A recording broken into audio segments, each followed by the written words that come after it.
History and Nature. Martin Luther King Jr. Legacy. King's legacy includes influences on the Black consciousness movement and civil rights movement in South Africa. King's work was cited by, and served as, an inspiration for South African leader Albert Lutuli, who fought for racial justice in his country during apartheid and was later awarded the Nobel Peace Prize.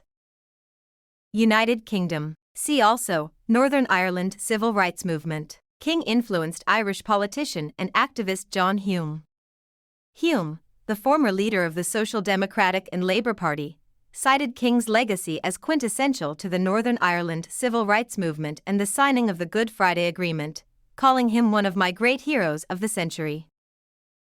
The Martin Luther King Fund and Foundation in the UK was set up as a charity on December 30, 1969, after the assassination of Martin Luther King Jr. and following a visit to the UK in 1969 by his widow, Coretta King. The foundation's first chairman, Canon John Collins, stated that the foundation was to be an active UK national campaign for racial equality, its work also to include community projects in areas of social need and education.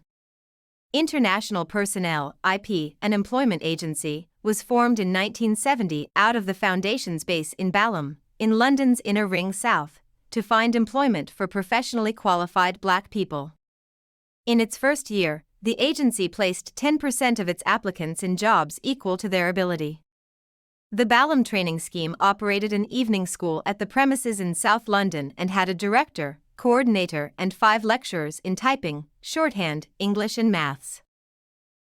The 1975 Martin Luther King Memorial Lecture, entitled Black People and Employment, was given in the Mahatma Gandhi Hall of the Indian YMCA in London on May 6, 1975, by the RT Reverend David Shepherd, who was chairman of the fund until his appointment as Bishop of Liverpool in June 1975. In the late 1970s, Wilfred Wood, a Barbadian British Anglican, Bishop of Croydon from 1985 to 2003, the first Black bishop in the Church of England, and instrumental in the establishment of the foundation, became its chair. Wood was second in the 100 Great Black Britons list in 2004. The 1989 Martin Luther King Memorial Lecture, entitled To Overcome is to Undertake, was given by the RT Reverend Wilfred Wood, Bishop of Croydon. The text is still available.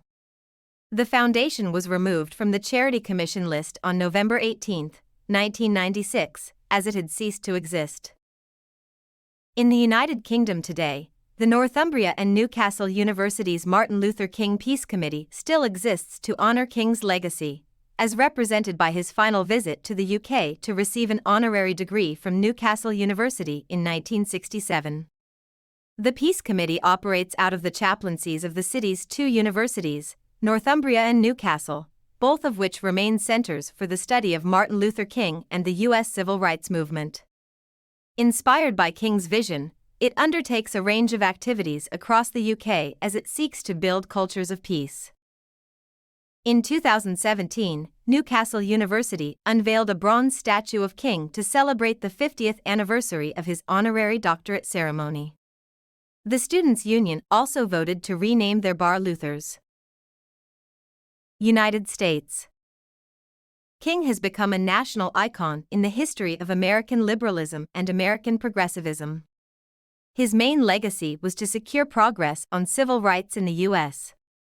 Just days after King's assassination, Congress passed the Civil Rights Act of 1968. Title 8 of the Act, commonly known as the Fair Housing Act, prohibited discrimination in housing and housing-related transactions on the basis of race, religion, or national origin, later expanded to include sex, familial status, and disability. This legislation was seen as a tribute to King's struggle in his final years to combat residential discrimination in the U.S. The day following King's assassination, school teacher Jane Elliott conducted her first Blue Eyes/Brown Eyes exercise with her class of elementary school students in Riceville, Iowa.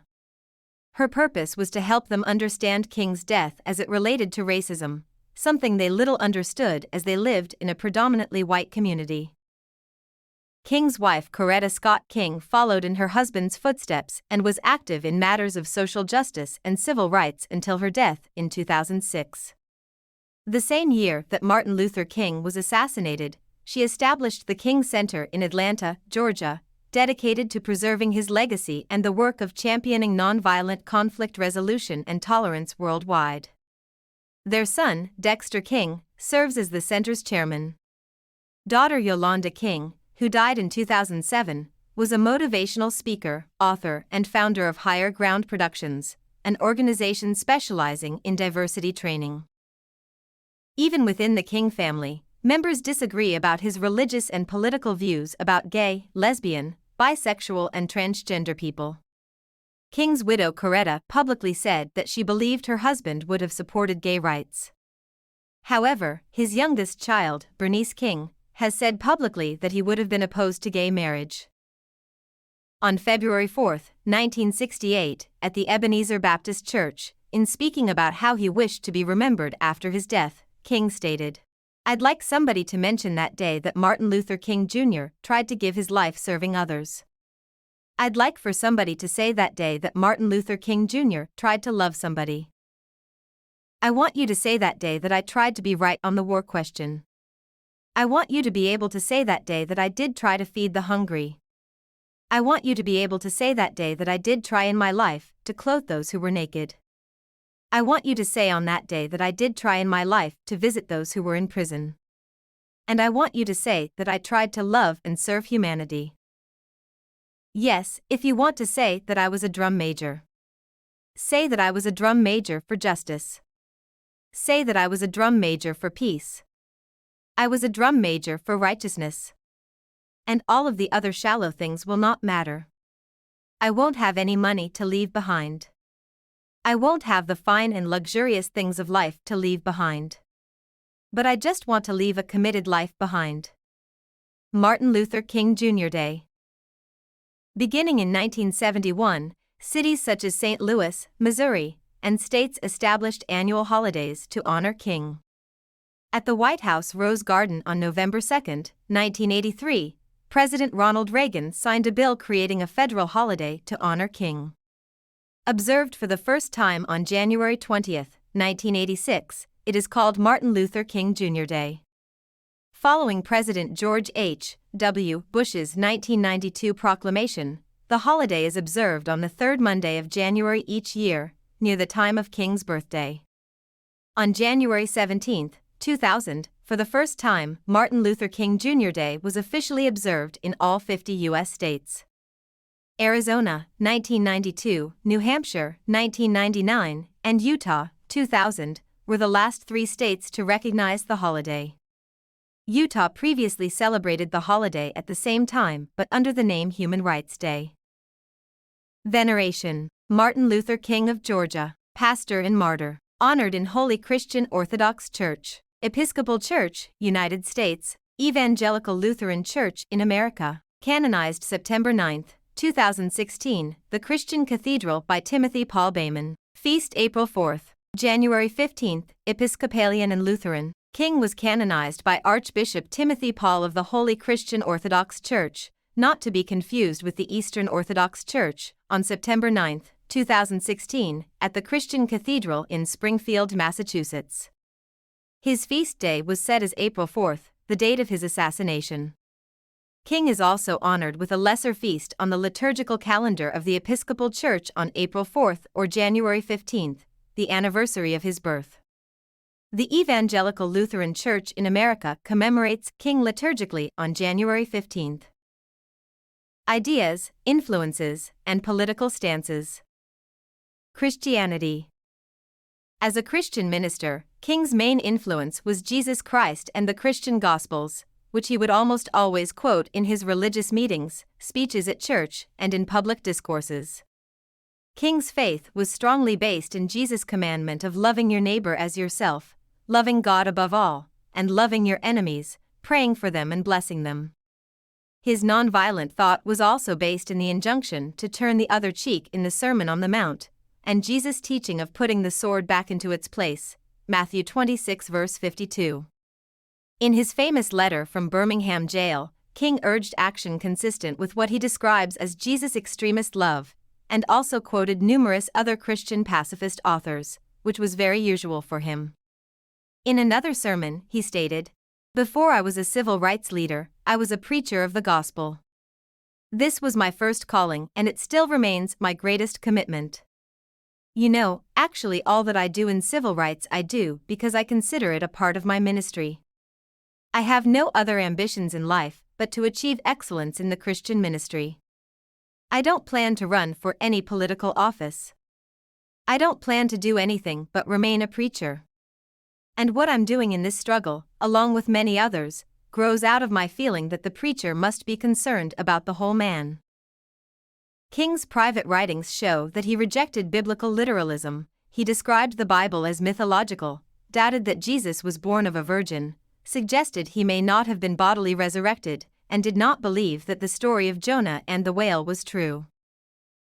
Among the thinkers who influenced King's theological outlook were L. Harold DeWolf, Edgar Brightman, Peter Bertocci, Walter George Mulder, Walter Rauschenbusch, and Reinhold Niebuhr. The Measure of a Man. In 1959, King published a short book called The Measure of a Man, which contained his sermons What is Man? And The Dimensions of a Complete Life.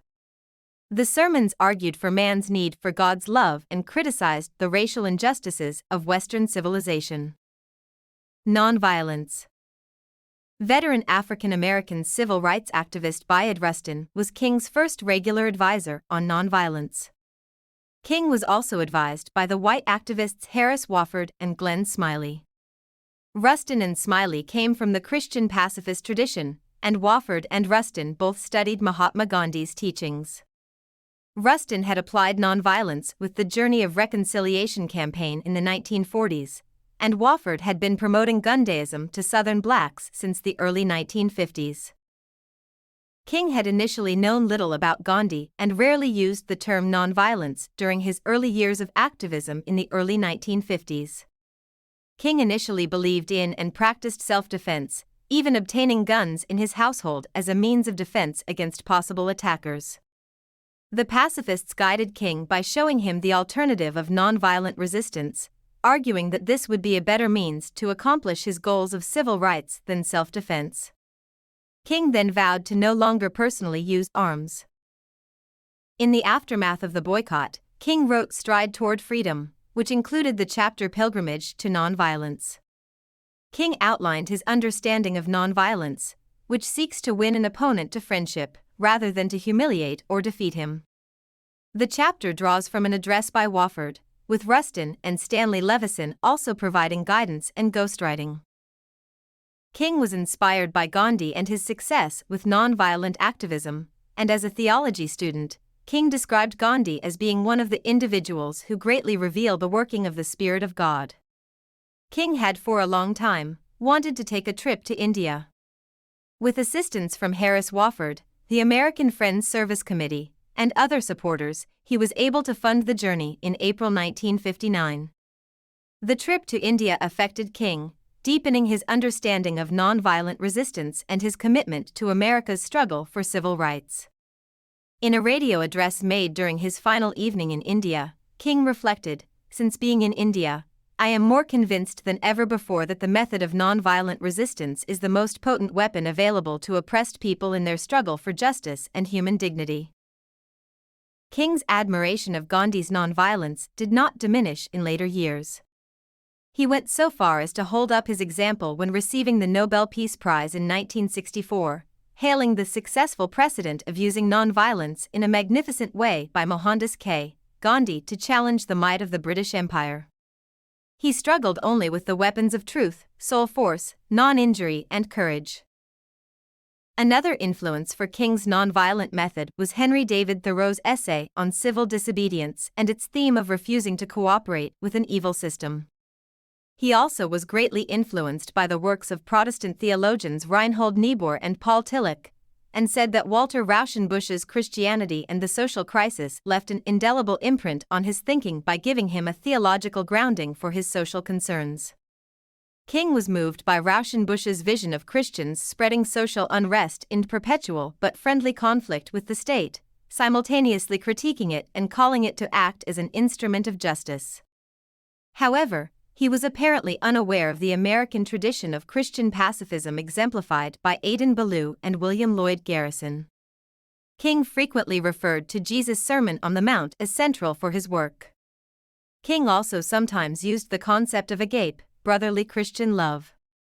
However, after 1960, he ceased employing it in his writings. Even after renouncing his personal use of guns, King had a complex relationship with the phenomenon of self-defense in the movement. He publicly discouraged it as a widespread practice, but acknowledged that it was sometimes necessary. Throughout his career, King was frequently protected by other civil rights activists who carried arms, such as Colonel Stone Johnson, Robert Haling, and the Deacons for Defense and Justice. Criticism within the movement. King was criticized by other black leaders during the course of his participation in the civil rights movement. This included opposition by more militant thinkers such as Nation of Islam member Malcolm X. Student Nonviolent Coordinating Committee founder Ella Baker regarded King as a charismatic media figure who lost touch with the grassroots of the movement as he became close to elite figures like Nelson Rockefeller. Stokely Carmichael, a protege of Baker's, became a black separatist and disagreed with King's plea for racial integration because he considered it an insult to a uniquely African American culture. He also took issue that King's nonviolence approach depended on appealing to America's conscience, feeling America had none to appeal to. Activism and involvement with Native Americans. King was an avid supporter of Native American rights. Native Americans were also active supporters of King's civil rights movement, which included the active participation of Native Americans. In fact, the Native American Rights Fund, NRF, was patterned after the NAACP's Legal Defense and Education Fund. The National Indian Youth Council, NIYC, was especially supportive in King's campaigns, especially the Poor People's Campaign in 1968. In King's book Why We Can't Wait, he writes, "Our nation was born in genocide when it embraced the doctrine that the original American, the Indian, was an inferior race. Even before there were large numbers of Negroes on our shores, the scar of racial hatred had already disfigured colonial society. From the 16th century forward, blood flowed in battles over racial supremacy. We are perhaps the only nation which tried as a matter of national policy to wipe out its indigenous population. Moreover, we elevated that tragic experience into a noble crusade. Indeed, even today we have not permitted ourselves to reject or to feel remorse for this shameful episode. Our literature, our films, our drama, our folklore all exalt it." King assisted Native American people in South Alabama in the late 1950s. At that time, the remaining Creek in Alabama were trying to completely desegregate schools in their area. The South had many racial problems. In this case, light-complexioned Native children were allowed to ride school buses to previously all-white schools, while dark-skinned Native children from the same band were barred from riding the same buses. Tribal leaders, upon hearing of King's desegregation campaign in Birmingham, Alabama, contacted him for assistance. He promptly responded, and through his intervention the problem was quickly resolved.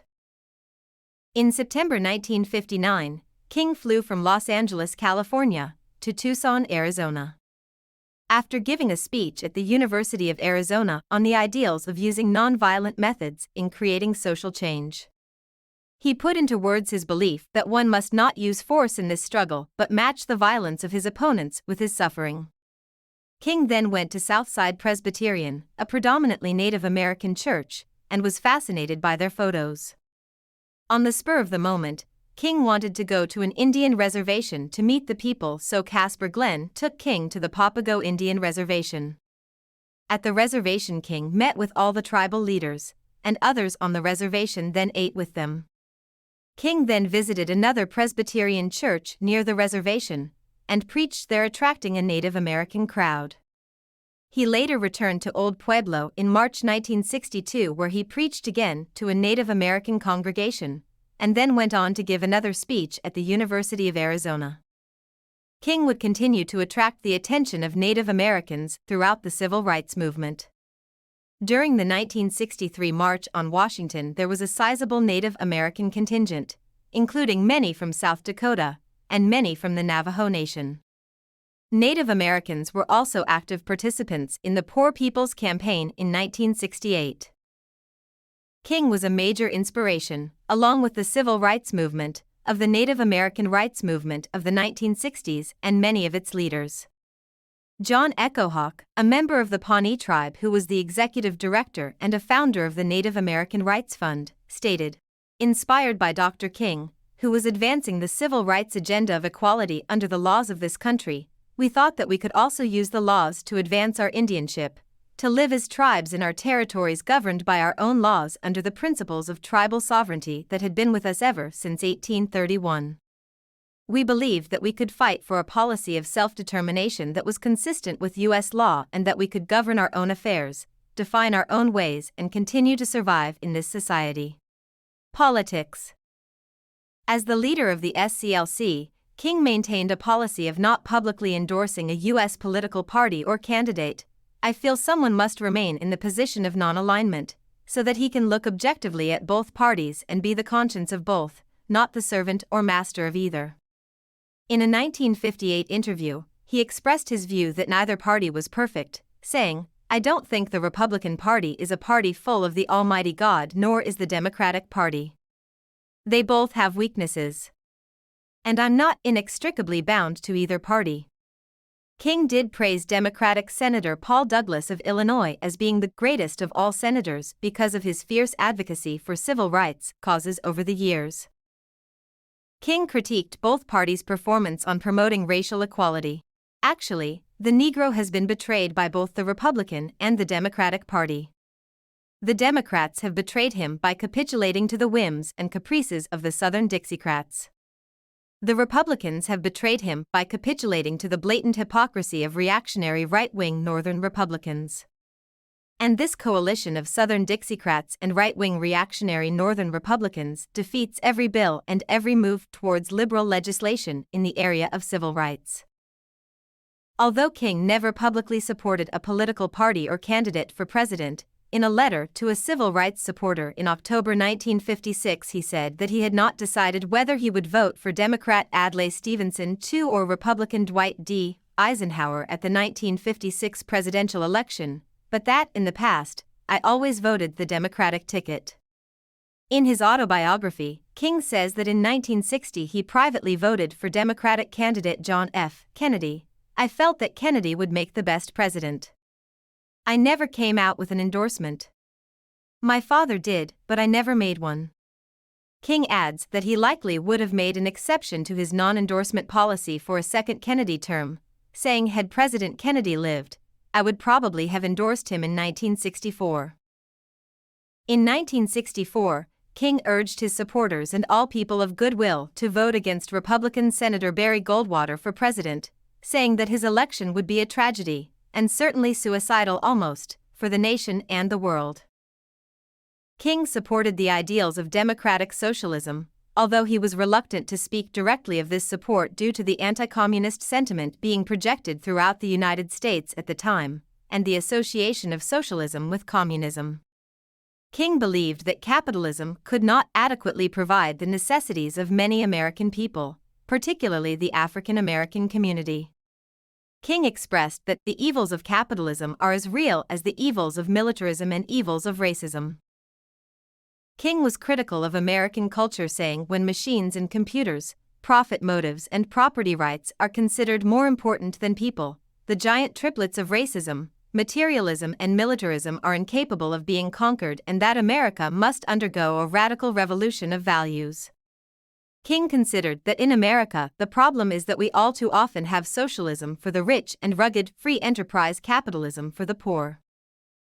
In a 1952 letter to Coretta Scott, he said, "I imagine you already know that I am much more socialistic in my economic theory than capitalistic." In one speech, he stated that something is wrong with capitalism and said, "There must be a better distribution of wealth, and maybe America must move toward a democratic socialism." King further said that capitalism has outlived its usefulness and failed to meet the needs of the masses. King had read Marx while at Morehouse, but while he rejected traditional capitalism, he rejected communism because of its materialistic interpretation of history that denied religion, its ethical relativism, and its political totalitarianism. Compensation. See also, reparations for slavery debate in the United States. King stated that Black Americans, as well as other disadvantaged Americans, should be compensated for historical wrongs. In an interview conducted for Playboy in 1965, he said that granting Black Americans only equality could not realistically close the economic gap between them and whites. King said that he did not seek a full restitution of wages lost to slavery, which he believed impossible, but proposed a government compensatory program of $50 billion over 10 years to all disadvantaged groups. He posited that the money spent would be more than amply justified by the benefits that would accrue to the nation through a spectacular decline in school dropouts, family breakups, crime rates, illegitimacy, swollen relief rolls, rioting, and other social evils. He presented this idea as an application of the common law regarding settlement of unpaid labor, but clarified that he felt that the money should not be spent exclusively on blacks. He stated, "It should benefit the disadvantaged of all races." Television. Actress Nichelle Nichols planned to leave the science fiction television series Star Trek in 1967 after its first season, wanting to return to musical theater. She changed her mind after talking to King, who was a fan of the show. King explained that her character signified a future of greater racial harmony and cooperation. King told Nichols, "You are our image of where we're going, you're 300 years from now, and that means that's where we are and it takes place now. Keep doing what you're doing, you are our inspiration." As Nichols recounted, Star Trek was one of the only shows that King and his wife Coretta would allow their little children to watch. "And I thanked him and I told him I was leaving the show. All the smile came off his face. And he said, 'Don't you understand, for the first time we're seen as we should be seen. You don't have a black role. You have an equal role.'" For his part, the series creator, Gene Roddenberry, was deeply moved upon learning of King's support. State surveillance and coercion. FBI surveillance and wiretapping. FBI Director J. Edgar Hoover personally ordered surveillance of King, with the intent to undermine his power as a civil rights leader. The Church Committee, a 1975 investigation by the U.S. Congress, found that from December 1963 until his death in 1968, Martin Luther King Jr. was the target of an intensive campaign by the Federal Bureau of Investigation to neutralize him as an effective civil rights leader. In the fall of 1963, the FBI received authorization from Attorney General Robert F. Kennedy to proceed with wiretapping of King's phone lines, purportedly due to his association with Stanley Levison. The Bureau informed President John F. Kennedy. He and his brother unsuccessfully tried to persuade King to dissociate himself from Levison, a New York lawyer who had been involved with Communist Party USA. Although Robert Kennedy only gave written approval for limited wiretapping of King's telephone lines on a trial basis, for a month or so, Hoover extended the clearance so his men were unshackled to look for evidence in any areas of King's life they deemed worthy.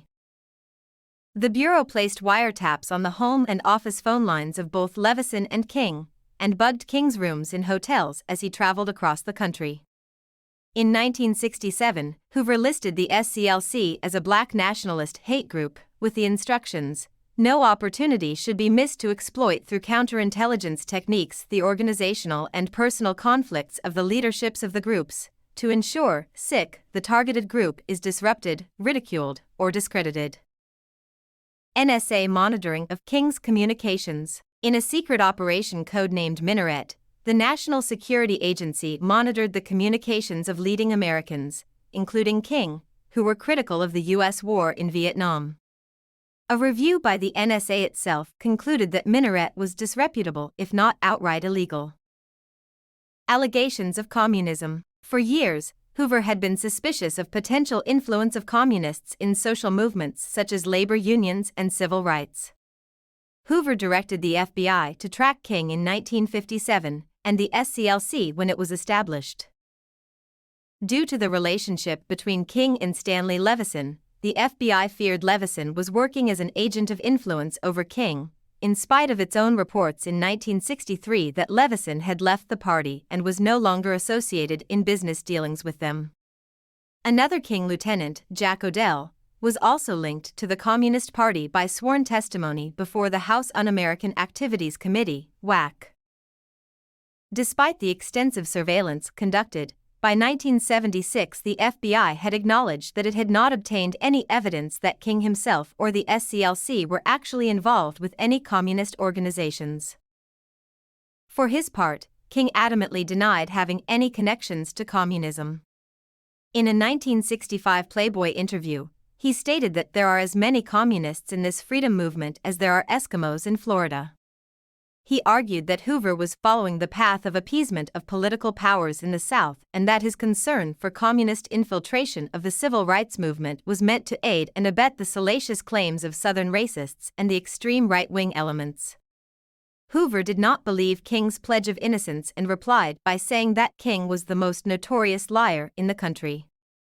After King gave his I Have a Dream speech during the March on Washington on August 28, 1963, the FBI described King as the most dangerous and effective Negro leader in the country. It alleged that he was knowingly, willingly, and regularly cooperating with and taking guidance from communists. The attempts to prove that King was a communist was related to the feeling of many segregationists that blacks in the South were content with the status quo, but had been stirred up by communists and outside agitators.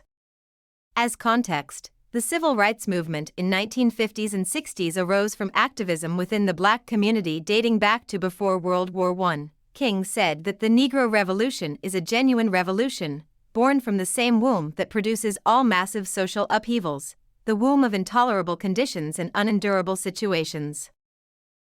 CIA surveillance. CIA files declassified in 2017 revealed that the agency was investigating possible links between King and communism after a Washington Post article dated November 4, 1964, claimed he was invited to the Soviet Union and that Ralph Abernathy, as spokesman for King, refused to comment on the source of the invitation. Mail belonging to King and other civil rights activists was intercepted by the CIA program Tlingval. Allegations of adultery. The only meeting of King and Malcolm X outside the United States Senate chamber, March 26, 1964, during the Senate debates regarding the eventual Civil Rights Act of 1964. The FBI, having concluded that King was dangerous due to communist infiltration, began attempting to discredit King through revelations regarding his private life. FBI surveillance of King, some of it since made public, attempted to demonstrate that he also had numerous extramarital affairs. Lyndon B. Johnson once said that King was a hypocritical preacher. In his 1989 autobiography And the Walls Came Tumbling Down, Ralph Abernathy stated that King had a weakness for women, although they all understood and believed in the biblical prohibition against sex outside of marriage. It was just that he had a particularly difficult time with that temptation. In a later interview, Abernathy said that he only wrote the term womanizing, that he did not specifically say King had extramarital sex and that the infidelities King had were emotional rather than sexual. Abernathy criticized the media for sensationalizing the statements he wrote about King's affairs, such as the allegation that he admitted in his book that King had a sexual affair the night before he was assassinated. In his original wording, Abernathy had stated that he saw King coming out of his room with a woman when he awoke the next morning and later said that he may have been in there discussing and debating and trying to get her to go along with the movement, I don't know, the sanitation workers' strike. In his 1986 book Bearing the Cross, David Garrow wrote about a number of extramarital affairs, including one woman King saw almost daily. According to Garrow, that relationship increasingly became the emotional centerpiece of King's life, but it did not eliminate the incidental couplings of King's travels. He alleged that King explained his extramarital affairs as a form of anxiety reduction. Garrow asserted that King's supposed promiscuity caused him painful and at times overwhelming guilt. King's wife Coretta appeared to have accepted his affairs with equanimity, saying once that all that other business just doesn't have a place in the very high-level relationship we enjoyed. Shortly after Bearing the Cross was released, civil rights author Howell Raines gave the book a positive review but opined that Garrow's allegations about King's sex life were sensational and stated that Garrow was amassing facts rather than analyzing them. The FBI distributed reports regarding such affairs to the executive branch, friendly reporters, potential coalition partners and funding sources of the SCLC, and King's family. The Bureau also sent anonymous letters to King threatening to reveal information if he did not cease his civil rights work. The FBI King's suicide letter sent to King just before he received the Nobel Peace Prize read, in part. The FBI King's suicide letter, mailed anonymously by the FBI, the American public, the church organizations that have been helping, Protestants, Catholics and Jews will know you for what you are, an evil beast. So will others who have backed you. You are done. King, there is only one thing left for you to do. You know what it is. You have just 34 days in which to do. This exact number has been selected for a specific reason. It has definite practical, significant, sick.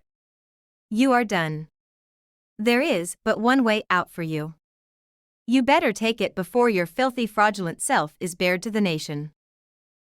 The letter was accompanied by a tape recording, excerpted from FBI wiretaps, of several of King's extramarital liaisons.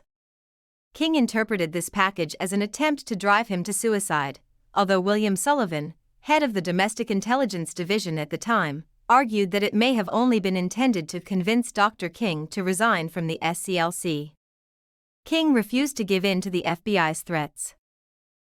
In 1977, Judge John Lewis Smith Jr. ordered all known copies of the recorded audio tapes and written transcripts resulting from the FBI's electronic surveillance of King between 1963 and 1968 to be held in the National Archives and sealed from public access until 2027. In May 2019, an FBI file emerged on which a handwritten note alleged that King looked on, laughed and offered advice as one of his friends raped a woman. Expert professional historians of the period who have examined this notional evidence have dismissed it as highly unreliable. David Garrow, author of an earlier biography of King, wrote that the suggestion that he either actively tolerated or personally employed violence against any woman, even while drunk, poses so fundamental a challenge to his historical stature as to require the most complete and extensive historical review possible. Garrow's reliance on a handwritten note addend to a typed report is considered poor scholarship by several other authorities. The professor of American Studies at the University of Nottingham, Peter Ling, pointed out that Garrow was excessively credulous, if not naive, in accepting the accuracy of FBI reports during a period when the FBI was undertaking a massive operation to attempt to discredit King as part of its COINTELPRO activities. Garrow had earlier referred to Ling's work on King, widely considered authoritative, as thoughtful, perceptive, and thoroughly well-informed. Experts in 20th-century American history, including distinguished professor of political science Jean Theoharis, the professors Barbara Ransby of the University of Illinois at Chicago, Nathan Connolly of Johns Hopkins University and Professor Emeritus of History Glenda Gilmore of Yale University have expressed reservations about Garrow's scholarship. Theoharis commented, "Most scholars I know would penalize graduate students for doing this. It is not the first time the care and rigor of Garrow's work has been called into serious question." Claiborne Carson, Martin Luther King biographer and overseer of the Dr. King records at Stanford University, states that he came to the opposite conclusion of Garrow, saying none of this is new. Garrow is talking about a recently added summary of a transcript of a 1964 recording from the Willard Hotel that others, including Mrs. King, have said they did not hear Martin's voice on it. The added summary was 4 layers removed from the actual recording. This supposedly new information comes from an anonymous source in a single paragraph in an FBI report. You have to ask, how could anyone conclude King looked at a rape from an audio recording in a room where he was not present? Carson bases his position of Coretta Scott King's memoirs, where she states, "I set up our reel-to-reel recorder and listened. I have read scores of reports talking about the scurrilous activities of my husband, but once again, there was nothing at all incriminating on the tape. It was a social event with people laughing and telling dirty jokes." But I did not hear Martin's voice on it, and there was nothing about sex or anything else resembling the lies J. Edgar and the FBI were spreading. The tapes that could confirm or refute the allegation are scheduled to be declassified in 2027. Police observation during the assassination. A fire station was located across from the Lorraine Motel, next to the boarding house in which James Earl Ray was staying. Police officers were stationed in the fire station to keep King under surveillance. Agents were watching King at the time he was shot. Immediately following the shooting, officers rushed out of the station to the motel. Merrill McCullough, an undercover police officer, was the first person to administer first aid to King. The antagonism between King and the FBI, the lack of an all-points bulletin to find the killer, and the police presence nearby led to speculation that the FBI was involved in the assassination. Awards and recognition. King showing his medallion, which he received from Mayer Wagner, 1964. King was awarded at least 50 honorary degrees from colleges and universities. On October 14, 1964, King became the youngest winner of the Nobel Peace Prize, which was awarded to him for leading nonviolent resistance to racial prejudice in the U.S. In 1965, he was awarded the American Liberties Medallion by the American Jewish Committee for his exceptional advancement of the principles of human liberty. In his acceptance remarks, King said, "Freedom is one thing. You have it all or you are not free." In 1957, he was awarded the Spingarn Medal from the NAACP. 2 years later, he won the Anisfield Wolf Book Award for his book Stride Toward Freedom, The Montgomery Story. In 1966, the Planned Parenthood Federation of America awarded King the Margaret Sanger Award for his courageous resistance to bigotry and his lifelong dedication to the advancement of social justice and human dignity. Also in 1966, King was elected as a Fellow of the American Academy of Arts and Sciences. In November 1967, he made a 24-hour trip to the United Kingdom to receive an honorary doctorate in civil law from Newcastle University, becoming the first African American the institution had recognized in this way. In a moving impromptu acceptance speech, he said, "There are 3 urgent and indeed great problems that we face not only in the United States of America but all over the world today. That is the problem of racism, the problem of poverty, and the problem of war."